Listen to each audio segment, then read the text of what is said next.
I was a single father at the time. My wife had been a narcissistic mad woman who wasn't capable of taking care of herself, so our divorce was more or less a blessing to me. When we had separated, I was granted custody of our young son, who was my entire life. During our marriage, my wife had complained that I spent too much time doting on him rather than her, who apparently thought she deserved acknowledgement. Having that witch out of the house and away from my boy had many advantages about it, but it also had some drawbacks.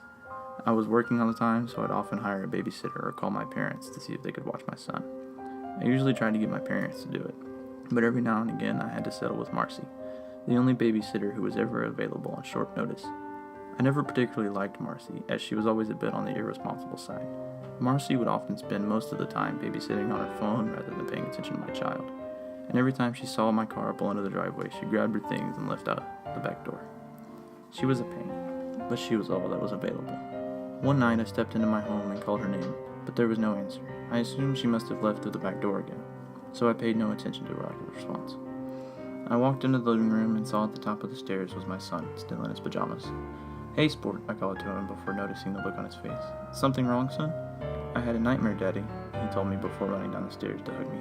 "It was so scary." "What happened in it?" I asked. He hugged me tighter. I was walking down the hall when I heard the sound of Marcy humming downstairs. I hid in the dark at the top of the stairs where she couldn't see me. I spotted her doing her homework in the kitchen. After a few minutes, the pantry door behind her opened slightly. She was listening to her little music thingy, so she didn't hear.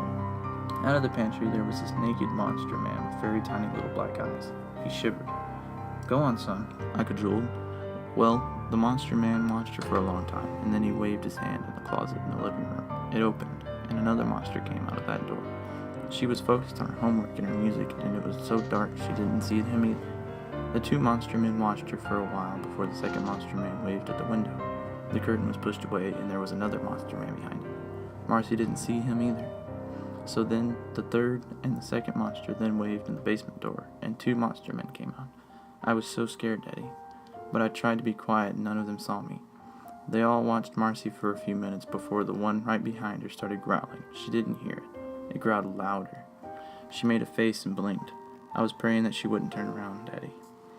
But she did. She screamed and screamed and cried and screamed, and all the naked monster men ran up and started attacking her. They ripped her into pieces and ate them all. And then when they were done, they licked the blood on the floor. And then they nodded at each other, and they all went back to where they were before. In the pantry, in the closet, behind the curtain, in the basement, and I just sat at the top of the stairs. I was so scared, Daddy. I pulled the boy closer as he softly began to cry. I gave him a soft kiss on the cheek as I tried my best to comfort him.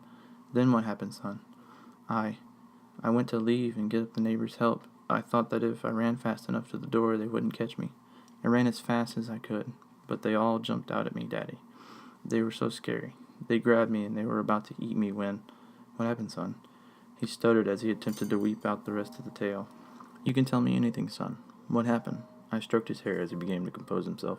I told them that if they let me go, I would stall you when you came home, so they could get you too, Daddy, and spare me."